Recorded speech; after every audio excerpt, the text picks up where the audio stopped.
സമസ്ത കേരള ജമിയത്തുൽ ഉലമയുടെ 100ാം വാർഷിക അന്താരാഷ്ട്ര മഹാസമ്മേളനത്തിൻ്റെ ഭാഗമായിട്ടുള്ള ചരിത്രത്തിൻ്റെ ഭാഗമാവാൻ പോകുന്ന 33,000-ന് മുകളിലുള്ള പ്രതിനിധികൾ ഉൾക്കൊള്ളുന്ന ക്യാമ്പിൻ്റെ അവസാനഘട്ട നിമിഷങ്ങളിലൂടെയാണ് നമ്മൾ കടന്നുപോയിക്കൊണ്ടിരിക്കുന്നത്. ഇൻഷാ അല്ലാഹ് ഇന്ന് ഏകദേശം 10,000-ന് മുകളിൽ ആളുകൾ പങ്കെടുക്കുന്ന പ്രതിനിധി ക്യാമ്പും അതിൻ്റെ ഉദ്ഘാടനവുമാണ് ഈ ഒരു വേദിയിൽ നമ്മൾ നടത്താൻ പോകുന്നത്. ആ ഉദ്ഘാടന വേദിയിലാണ് നമ്മൾ ഇന്ന് ചേർന്നിട്ടുള്ളത്. നമ്മോടുകൂടെ പ്രിയപ്പെട്ട മുസ്തഫ അഷ്റഫി ഉസ്താദ് ഉണ്ട്. ഉസ്താദെ, എങ്ങനെയാണ് ക്യാമ്പിൻ്റെ അപ്ഡേഷൻസും കാര്യങ്ങളൊക്കെ? ഇന്ന് നമ്മുടെ ഈ സമ്മേളനത്തിൻ്റെ മൊത്തം, ക്യാമ്പിൻ്റെ മാത്രമല്ല സമ്മേളനത്തിൻ്റെ മൊത്തം ഉദ്ഘാടന സമ്മേളനമാണ് ഇൻഷാ അല്ലാഹ് അവിടെ നടക്കാൻ പോകുന്നത്.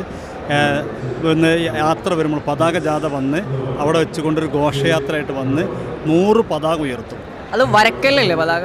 പതാക ഉയർത്തുന്നത് വരക്കൽ പോകുന്നു.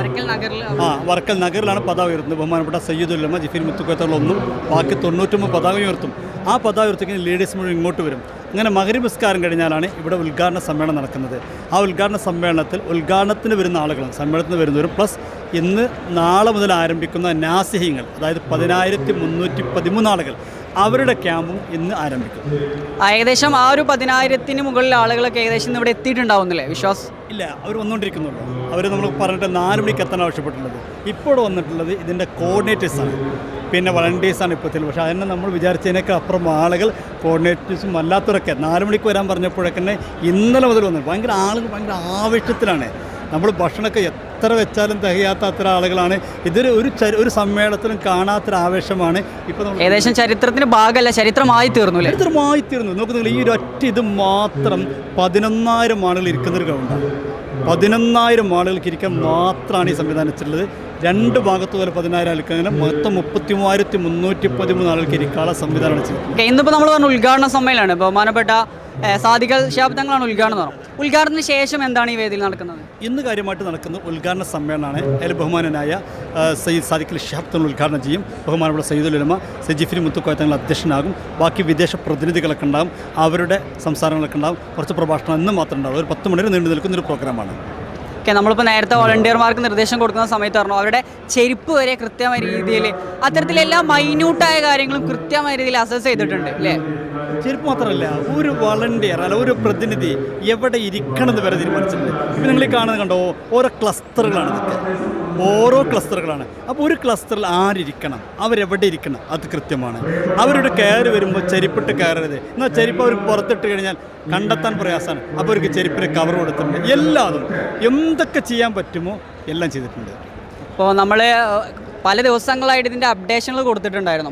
ശരിക്കും പറഞ്ഞാൽ നമ്മൾ ആദ്യത്തെ ഒരു മിനി ബ്ലോഗ് ഉണ്ട്, മിനി വീഡിയോ, എങ്ങനെയായിരിക്കും ക്യാമ്പ് എന്നുള്ളത്. പല ആളുകളുടെ ഒരു ധാരണ ഉണ്ടായിരുന്നത് ഒരു ഔട്ട് മാത്രമാണ്.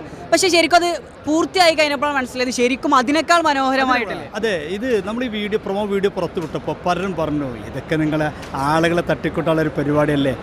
അതിനേക്കാൾ ആ പ്രൊമോ വീഡിയോയിൽ കാണിച്ചതിൽ ഒന്നുപോലും ഇവിടെ കുറഞ്ഞിട്ടില്ല. അതിനേക്കാൾ എത്രത്തോളം സുന്ദരമാക്കാൻ പറ്റുമോ, മനോഹരമാക്കാൻ പറ്റുമോ അത് ആലോചിക്കുകയും അത് ചെയ്തുകൊണ്ടിരിക്കുന്നു. ഇപ്പോൾ അതിലേറെ ആയിട്ടുണ്ട്, ഇനിയും ആക്കിക്കൊണ്ടിരിക്കുകയാണ്. നമ്മൾ നേരത്തെ സൂചിപ്പിച്ചു ഇതിൻ്റെ ഒരു പ്രത്യേകത കാലാവസ്ഥക്ക് അനുയോജ്യമായ രീതിയിലാണ്. അപ്പോൾ കാലാവസ്ഥ പുറത്ത് നല്ല ചൂടാണ്, അതിനേക്കാൾ ആളുകൾ കൺജസ്റ്റഡ് ആകുമ്പോൾ ആളുകൾക്ക് ബുദ്ധിമുട്ടുണ്ടാവാത്ത രീതിയിൽ. അതെ, അത്രത്തോളം. ഇപ്പോൾ നിങ്ങൾക്കറിയാം ഹെലികോപ്റ്റർ ഫാൻ എന്ന് പറയുന്ന ആ ഫാന്, മറ്റു ഫാനുകൾ, ഇങ്ങനെ എല്ലാ സൗകര്യങ്ങളും ചെയ്തിട്ടുണ്ട്. പരമാവധി പ്രയാസമില്ലാതിരിക്കാനുള്ള. പിന്നെ ഇത്രയും 33,000 ആളുകളൊക്കെ പങ്കെടുക്കുമ്പോൾ അതിൻ്റെതായ പ്രയാസമൊക്കെ സ്വാഭാവികമാണ്. ഓക്കെ, അപ്പോൾ ഏതൊരു മനുഷ്യന്റെ സമയം ഒരു ആയുസിന്റെ ഭാഗ്യം, അതുപോലെ ഒരു ആയുസിന്റെ കാത്തിരിപ്പ്, 100ാം വാർഷികം പ്രഖ്യാപിച്ചത് മുതലേ കാത്തിരിപ്പ്, ഒരു ആയുസിന്റെ കാത്തിരിപ്പാണ്.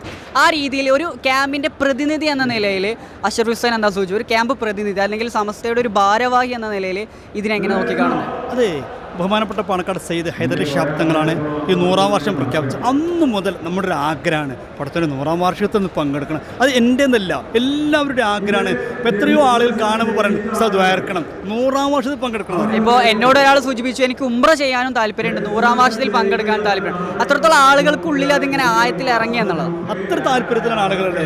ഒന്ന് ആയി കിട്ടിയെങ്കിൽ ആയിക്കോട്ടെ. പ്രത്യേകിച്ച് പ്രൊമോ വീഡിയോ കണ്ടത് മുതൽ ഓരോരുത്തർ വിളിക്കും, ഇങ്ങനെ ഉംറക്ക് പോകാൻ കൊതിച്ച് നിൽക്കുമ്പോൾ കൊതിച്ച് നിൽക്കുകയാണ്, അത് ആയി കിട്ടണം എന്നുള്ളത്. വരും ദിവസങ്ങളിൽ വരും മണിക്കൂറുകൾ നമുക്കറിയാം ജനനിബിഡമാവാൻ പോവുകയാണ്. തീർച്ചയായിട്ടും ഇതിൻ്റെ പൂർണ്ണമായ അപ്ഡേഷനുമായിട്ട് നമുക്ക് സുപ്രഭാതം വീണ്ടും നിങ്ങളോട് കൂടെ ചേരുന്നതായിരിക്കും.